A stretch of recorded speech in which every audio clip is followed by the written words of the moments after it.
Welcome back to another technical deep dive here in the debug zone.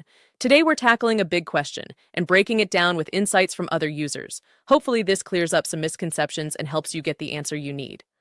So buckle up, stay a little curious, and let's jump right in.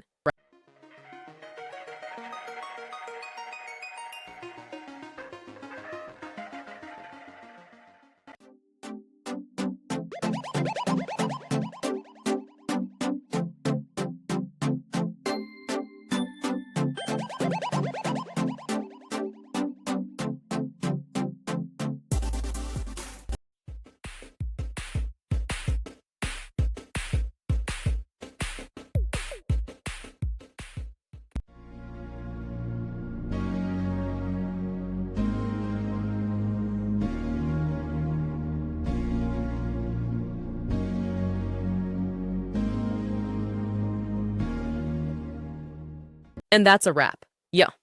I hope you found the answer you were looking for. If you did, take a second to hit that subscribe button. It really helps out. And let me know in the comments which solution worked best for you. See you next time in the debug zone.